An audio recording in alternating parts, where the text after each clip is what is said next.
Good morning and welcome to the two-day National Peer Exchange entitled Paving the Way, the Future of a Technologically Connected Multimodal Transportation System. This webinar is co-hosted by the Federal Highway Administration and the Utah Department of Transportation. It is focused on the literal and figurative intersection of innovative transportation technologies. My name is Muriel Xochimil and I will be helping to MC this event. Multimodal transportation systems are becoming more advanced, with innovative technologies set to revolutionize the transportation industry within the next decade.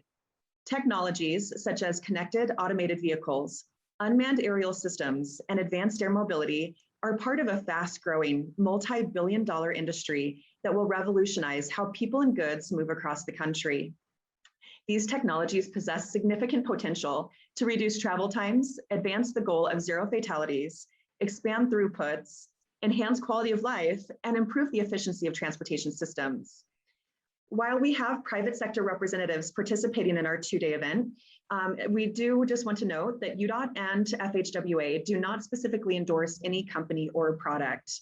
UDOT and FHWA have assembled an impressive lineup of national subject matter experts, and we look forward to hearing from them. First off, we have the executives from the host agencies who will welcome you all here today.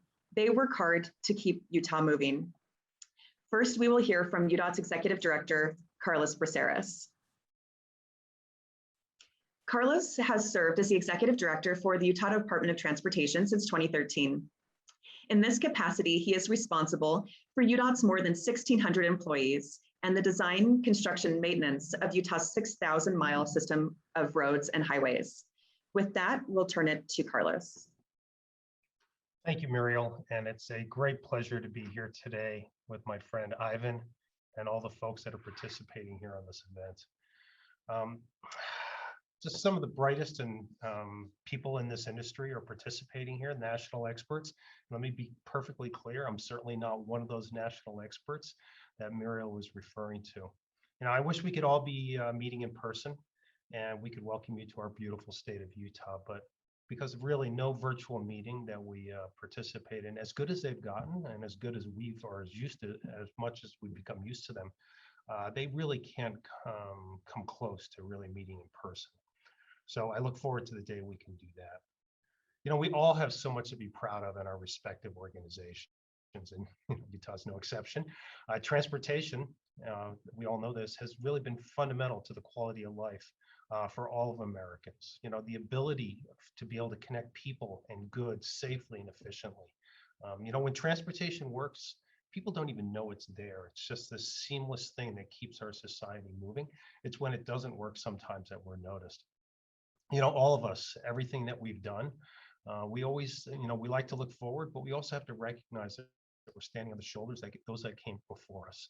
You know, that really transformed new ideas and uncertainties into opportunities and successes.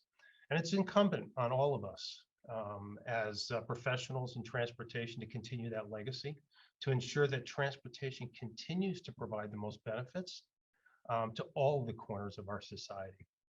You know, if there's one thing that we can and we should always anticipate for, you've all heard this before, it's change. And you know, we like to say change is good, but it's usually change is good if it's for you, but not if it's for me. But that's what we always have to be ready for, because it's coming. And we're really on the cusp of some really big and very transformational changes in our industry, both on the ground and in the air. And I equate the time in our history to some really large disruptions that took place many, many years ago. And you can think back to the Wright brothers and the first successful airplane flight in 1903, and Ford Motor Company's perfecting, you know, mass production of cars in 1913. That really led the ability for people, many people, to be able to have that mobility that the automobile provided. It transformed our entire economies. It transformed our society in profound ways. And you know, in government, it's really not our instinct to try something new or to take a risk, right? One of the safest things we can do is not make a mistake. And we do that by doing things exactly the same way we've done over and over again. You know, we want to be safe, and it's more comfortable for us to do that. But when we do try new things, and when they go wrong, because they would inevitably, they will go wrong, Sometimes how we react as leaders in our industry is really, really important to understand, because you can either be a organization or a leader that will help facilitate change, or you can be one that will stifle it. And I call it the puppy analogy. And hang in there with me for a minute. I've got dogs and I've dealt with a lot of puppies over time. And when you hit a puppy on the nose, probably not literally with the newspaper, if the puppy's doing something bad, right? The intent is to keep the dog from doing that again, right? And you're training against that, what you saw as a bad action. Now, the puppy doesn't really understand what's going on. All it knows is, I did something and then I got hit for it. Now, so I'm going to do what? I'm not going to do that again. I'm going to stop doing that again. And so think about this. If an employee tries something new and makes a mistake, how you react as a leader will set the tone for whether or not other employees in your organization would be willing to try something new, willing to be innovative. If you ask the question, okay, well, I want to understand what you're trying to do. What was the intent? Okay, what did we learn from that? How can we move forward and as an organization learn from that? Or if you I remember I had a supervisor that when I went in and gave him some bad news, oh my gosh, what are we going to do? And, the reaction pushback on that will be that I'm not going to touch or do something new or innovative again. So the way you react as a leader is going to be critical for setting the tone and creating a culture for innovations. Now, I am very strong on this. Mistakes are unavoidable. They're really a necessary step towards success. And it's the ability to take those missteps and to translate those into learning opportunities for an entire organization or an entire industry that are really important. When we come to these peer exchanges, what is the common tendency to do, right? We like to brag about all those good things that we did, those exciting things, the successes. We don't speak as much about the things that we tried and didn't work. And those, I would maintain, are as important for helping us all move forward, because then we can learn from those and we won't replicate the same, I'll use the term mistakes over and over again, but we won't replicate those over and over again.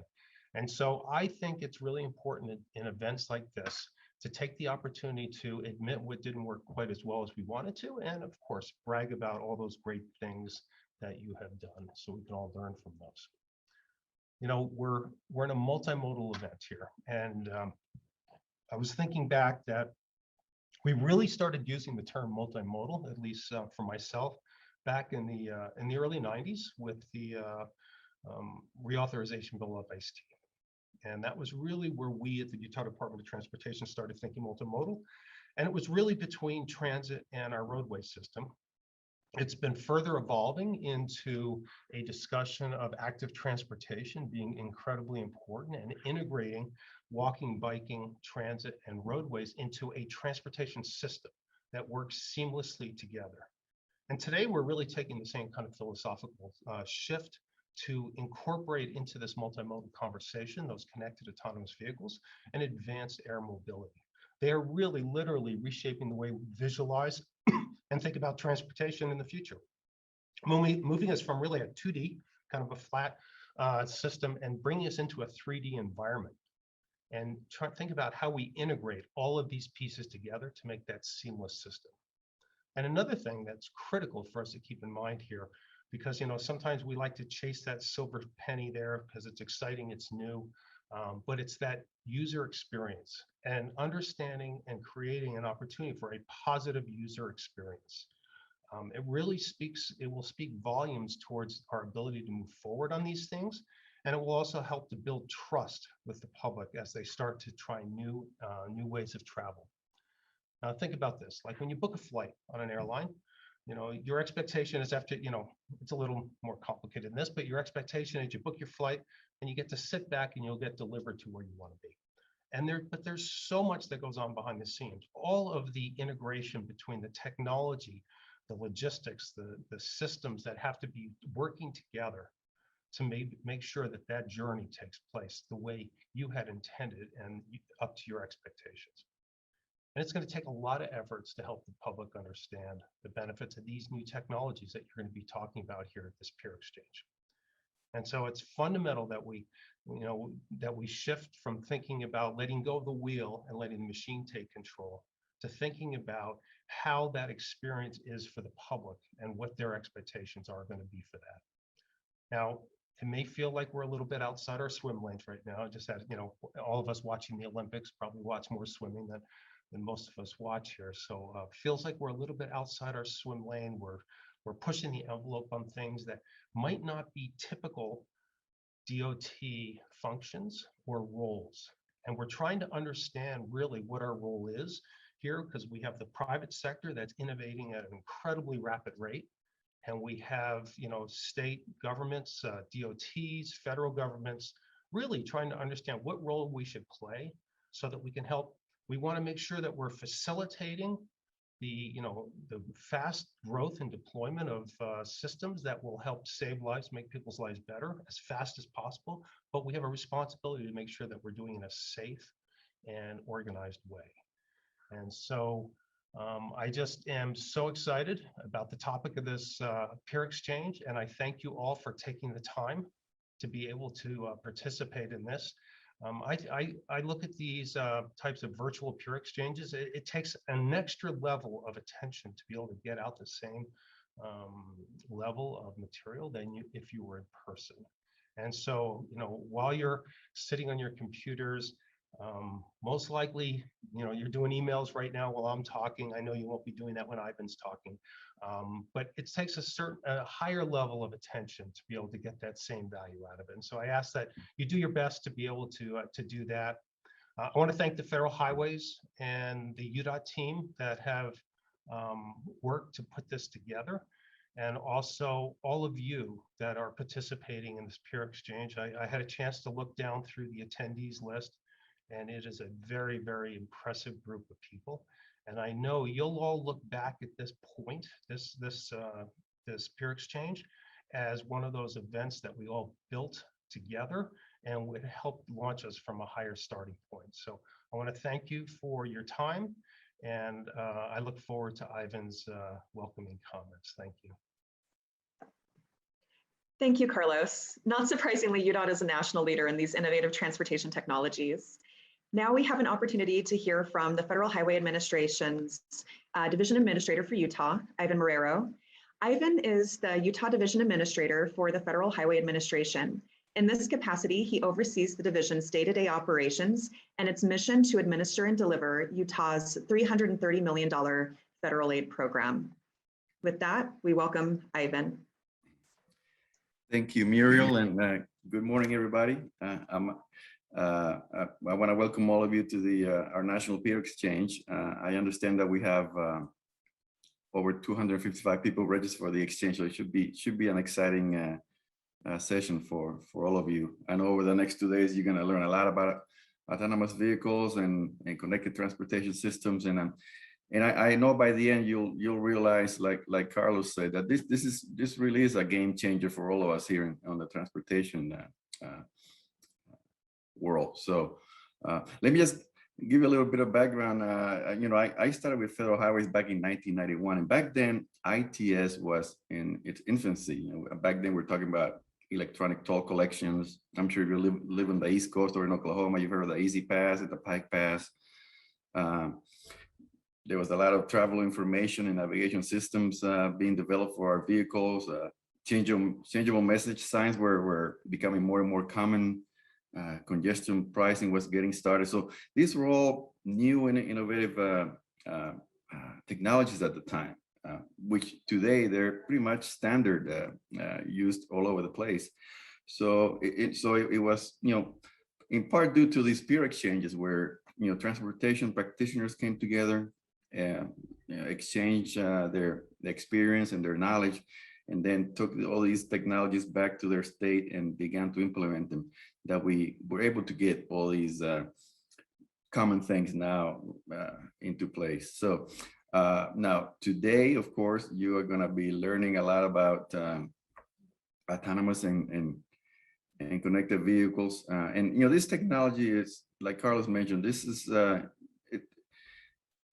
it's on the brink of changing the transportation and land use forever. I mean, There's no question that the autonomous and connected vehicles are safer because we take the human error out of the equation. There's no question that they're better for the environment. I mean, we're decreasing emissions, and land use is also going to be impacted too. When you think about it, if as they become more and more common, we're not going to need as many parking lots and other types of facilities that take up our space right now. So it is going to be a game changer. The US DOT and federal highways recognize the benefit of advancing the autonomous vehicle technology back in 2016. Back then, our secretary announced a 10-year, $4 billion investment to accelerate the development of this technology and develop real-world pilots. So, and I'm sure in the peer exchange today, you're going to learn about some of the results of those pilots. We've also worked with lawmakers in the industry to develop a policy that would allow us to better advance and accommodate these technologies. So there's been a lot of work going on the federal side, which I'm sure you'll learn over the next couple of days. I was thinking about, it was about 3 years ago when I got invited to attend a meeting. It's being held here locally in Utah, and I thought I was going to go in there to discuss drones. Paul Wheeler and Blaine Leonard, they're both with UDOT, were attending at the time. And we also have several manufacturers attending. And I left there just amazed at what the future of transportation was going to look like. I mean, they presented these unmanned vehicles that would pick you up wherever you were at and then transport you safely above ground onto your destination safely and comfortably. And it was just all amazing to me. And I remember that the people that were there representing the state of Utah, they asked a lot of questions. They wanted to learn what they could do here in Utah to be ready to adopt all these technology, all these new innovations, and make sure that they were at the forefront of just autonomous vehicles, anything dealing with autonomous transportation. So it just shows you that there's a culture here in Utah where they want to absorb knowledge and make sure that and put it into place, and the leadership all over the state reflects that kind of ideal. So that's part of the reason why you'll see as you attend this peer exchange a lot of presentations from Utah, because they have adopted, embraced this technology, and they're ready to do what they can to make it happen here in the state.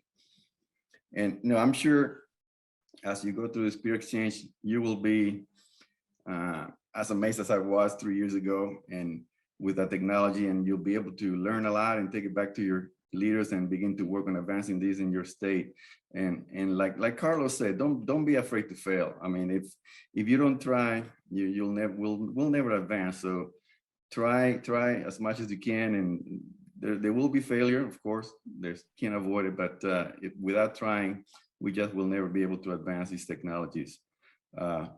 I want to finish by thanking all of you for taking time out of your busy schedule to participate in this peer exchange. There's no question that this technology is a game changer. And by sharing your knowledge today and tomorrow, you'll be making our roads much safer. You'll be making our environment much cleaner. So I want to thank you all for taking the time to participate in this peer exchange. Now, before I turn it over to our next speaker, I want to thank UDOT for taking the lead in this peer exchange, and also for not being afraid to try. I mean, it is amazing how often I'll be in my office and they'll say, hey, UDOT wants to try this, wants to try that, and all we can do is just let them try it, because if they succeed, it will be great. I also want to thank Muriel Sochimil and her X Factor team for their excellent work in putting this exchange together. Now, as Carlos said, I am also not a subject matter expert on this technology, but we do have the John Harding, who's going to be next, and he's with our Federal Highways Connected and Automated Vehicles and Emergency Technologies team in the Office of Operations. So he'll be able to give you a little nice overview of what's going on the federal side. with this technology. With that, I'll turn it over to you, Muriel, for the next speaker. Thank you. Thank you, Ivan. It's really encouraging to see the robust collaborative partnership between the Utah Department of Transportation and the Federal Highway Administration, and how that directly translates into tangible progress on these transformative technologies. So as you mentioned, we will now hear from one of your subject matter experts, John Harding. John leads the automated vehicle initiatives for FHWA that support the safe and effective integration of automated vehicles into the US roadway system. John has expertise covering all aspects of connected and automated travel that includes vehicle connectivity, infrastructure, operations, institutional, policy, testing and evaluation, and regulations.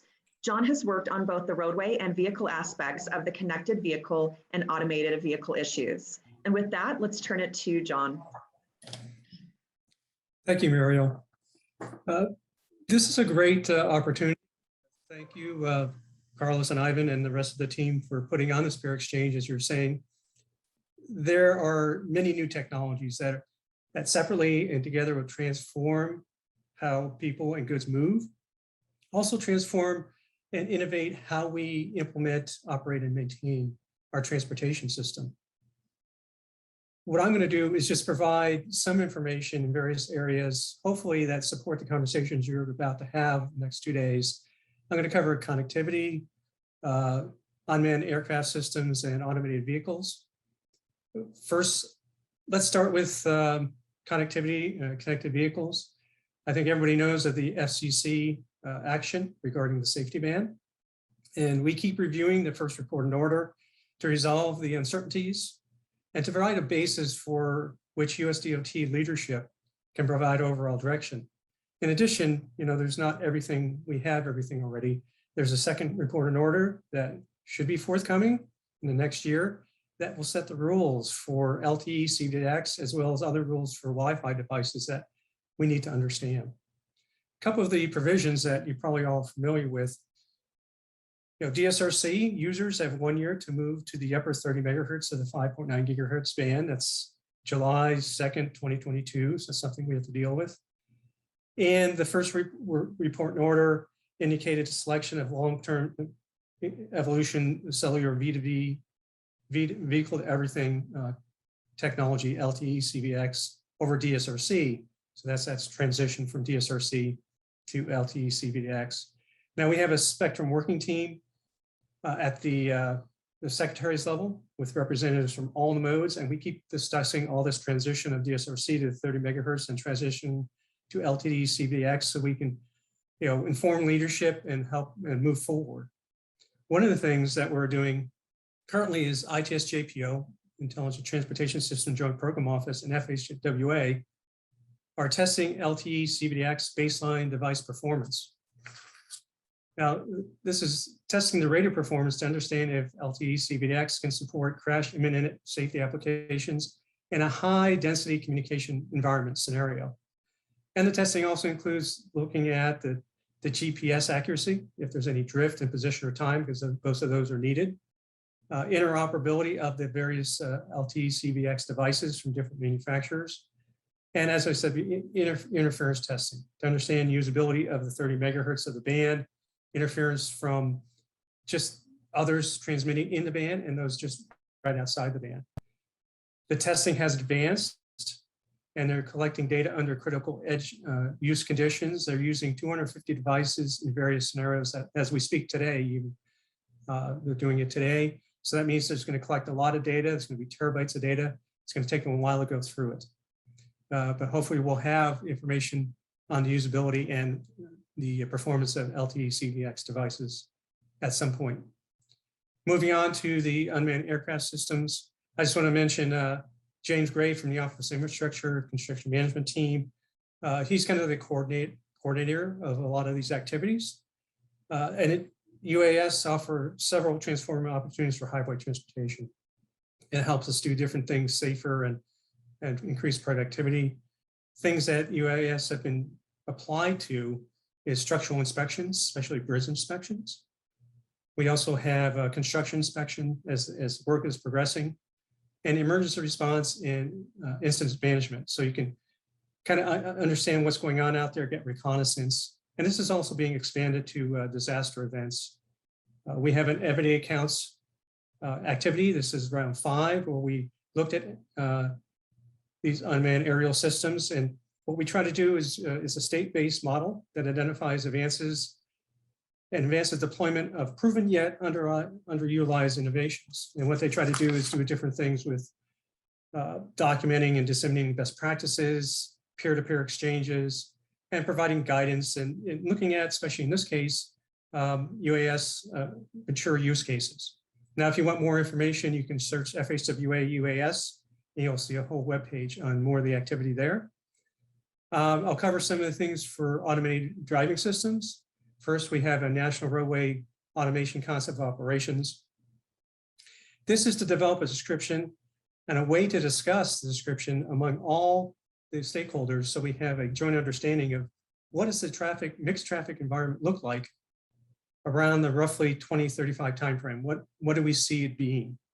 And we are currently reviewing this working draft with 16 beta sites with the states and MPOs, and they're providing us information on how to make this a value to them and a good working document. We're also doing a collaborative framework for automated driving systems and roadway testing. This is to facilitate active collaboration between ADS and roadway stakeholders for basically testing, pilot design, development, and evaluation of ADS and roadway scenarios. The framework offers different collaboration elements and consideration that apply to all phases of testing, pre-test, test definition, and the rest of them. Provides checklists, real-world examples. This is still in review. We hope to get it out soon, so everybody have a basis to kind of collaborate together. Another thing, automated ADS, operational behavior and traffic regulations. We started looking at the challenges here because all the developers are saying automated driving systems will file basically traffic regulations. And what we've done is created basically a prototype framework, did a proof of concept, and all the reports are now under review, but this just starts the conversation. We know more about what the challenges are to translate traffic regulations for use by ADS equipped vehicles, but there's more to be done.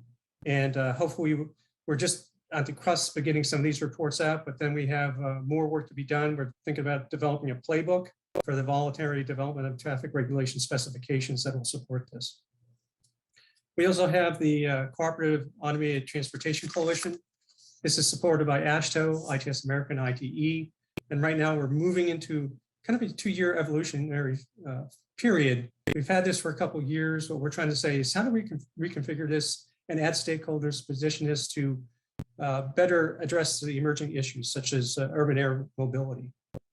Another area is deployment of innovative techniques and methods that support changeable roadway test environment. This is just, we're trying to figure out the feasibility of supporting a capability so you can change roadways and the scenarios that are presented to ADS so we can research, develop both sides. Look at the ADS, look at the roadway, what changes can be made, and collaborate on that testing.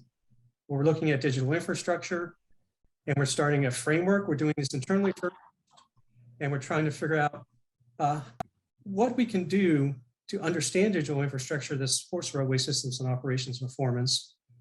Look at basically how to produce an initial digital infrastructure framework to guide subsequent conversations, evolve understanding of what this digital infrastructure is, what it needs to take into account, legacy systems, automated driving systems, various data sets like the work zone data exchange data sets, traffic regulations.